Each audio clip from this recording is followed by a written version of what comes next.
네. 안녕하세요. 예. 예, 이쪽 시험이죠.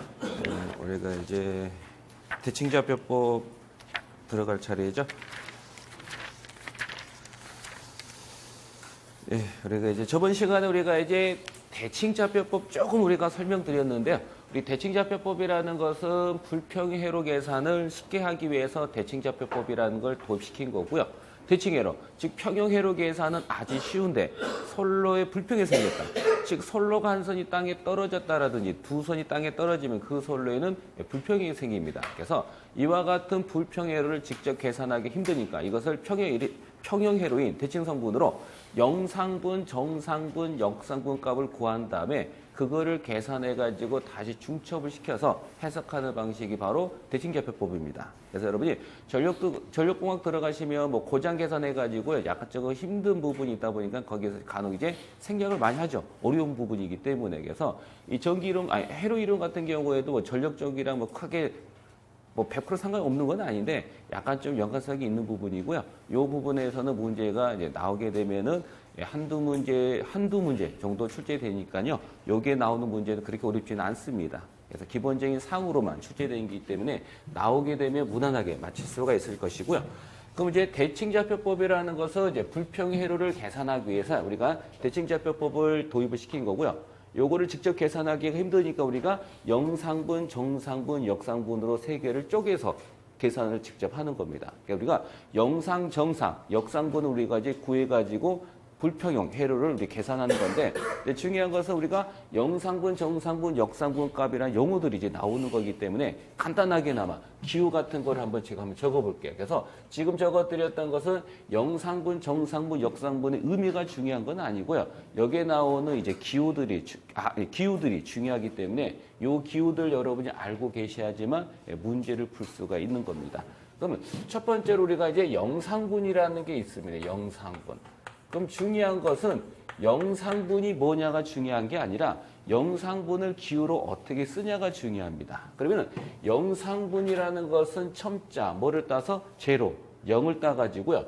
전류 같으면은 우리가 I 제로로 표시하고요. 또는 전압 같으면 V 제로, 또는 임피던스 같으면 Z 제로. 이런 식으로 나타내는 걸 뭐라 그러냐 이것을 영상분이라고 표현을 합니다. 우리는 영상분이라는 것은 영상분의 첨자 뭐를 따서 제로를 따가지고 전류 같으면 전류 같으면 I 제로, 전압 같으면 V 제로, 임피던스 같으면 Z 제로 이런 식으로 나타내는 걸 뭐라 그러는데 이것을 영상분이다라고 표현을 하는 겁니다. 이번에는 정상분이라는 걸 보겠습니다. 두 번째 우리가 볼 게 바로 뭐냐? 정상분을 볼 텐데 우리 정상분이라는 것은 정상분의 첨자, 일자, 원을 따가지고 전류 같으면은 우리가 뭘 쓰냐? I1을 쓰는 거고요.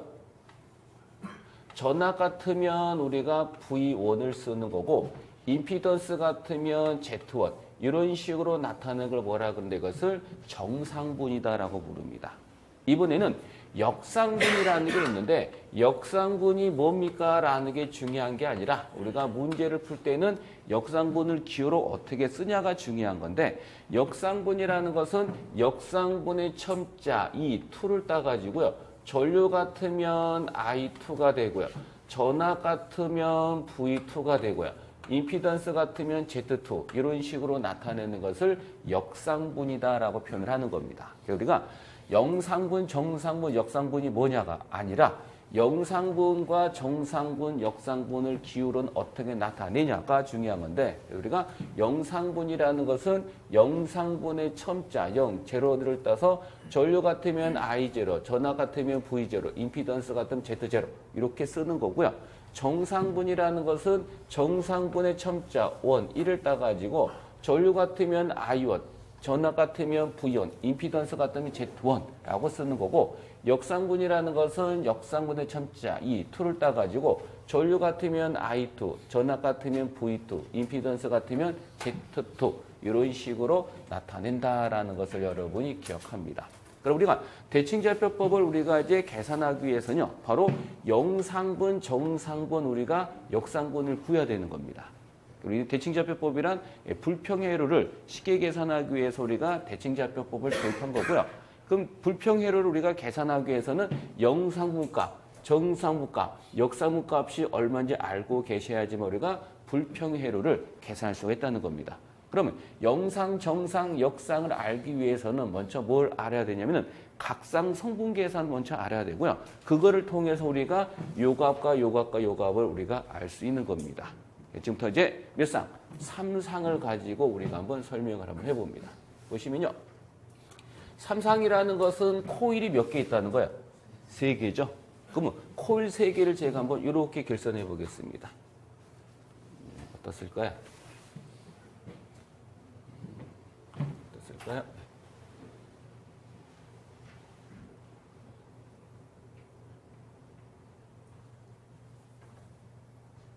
이렇게 그려봅니다.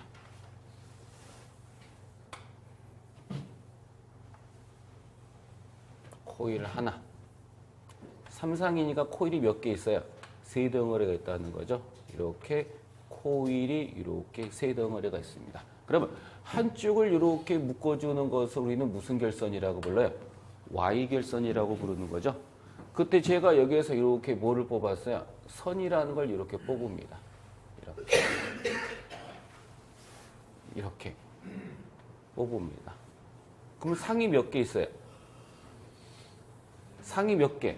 1개, 2개, 3개 있다 해서 그 3상이라고 부르죠. 선은 몇 가닥이 나왔어요? 1가닥, 2가닥, 3가닥 나왔죠. 맞나요? 그래서 우리는 여기에 상이 몇 개? 3개 있고 선이 몇 개? 3가닥 있다 해서 이것을 붙여서 3상 몇 선식이라고 불러요? 3선식이라고 부릅니다. 맞나요? 그럼 제가 요 놈을 제가 편의상 A상이라고 그러고 요 놈을 편의상 B상이라고 그러고 요 놈을 편의상 C상이라고 잡겠습니다. 그럼 요 A, B, C라는 것은 어떤 뚜렷한, 즉 요 A, B, C라는 것은 뭐의 약자를 낸 건 아니고요. 단지 알파벳이 A부터 G까지 중에서 3개를 연달아 발음할 때 제일 편한 게 A, B, C, R, S, T, U, V, W, X, Y, Z이다 보니까 저도 그냥 A, B, C라고 적은 겁니다. 다시 말씀드리면 A, B, C라는 것은 뭐의 약자가 아니란 뜻입니다. 그냥 임의적으로 이렇게 A상, B상, C상으로 잡은 거야. 이유는 알파벳이 A부터 G까지 3개를 연달아 발음을 제일 편한 게 A, B, C라고 해가지고 이렇게 잡은 겁니다.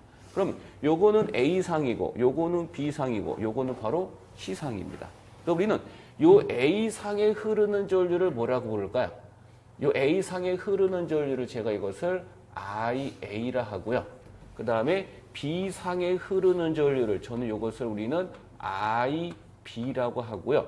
C상에 흐르는 전류를 요거를 우리가 이제 IC라고 부릅니다. 그럼 I는 바로 뭘 뜻하는 거야? 요 I는 이거 죄송합니다. 똑같은 방향으로 잡을게요.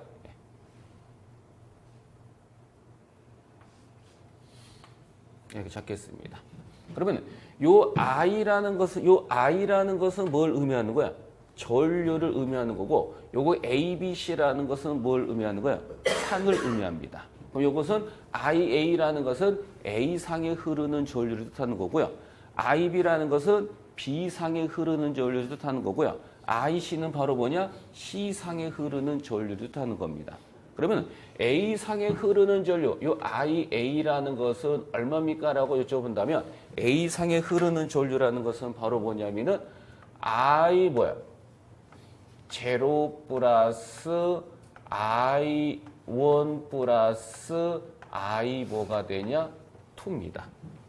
그 다음에 B상에 흐르는 전류 IB라는 것은 얼마입니까? 라고 여쭤본다면 이것은 바로 I 뭐야? 제로 플러스 A제곱의 I 뭐야? 1 플러스 A의 I2입니다. 이번에는 C상에 흐르는 전류 IC라는 것은 얼마입니까? 라고 여쭤본다면 이것은 I0 플러스 A의 I1 플러스 A제곱의 뭐냐? I2입니다. 그래서 이게 바로 각상 성분 계산인 A상가, B상가, C상가, 즉 C상에 흐르는 전류가 되는 겁니다. 그럼 우리는 요 i는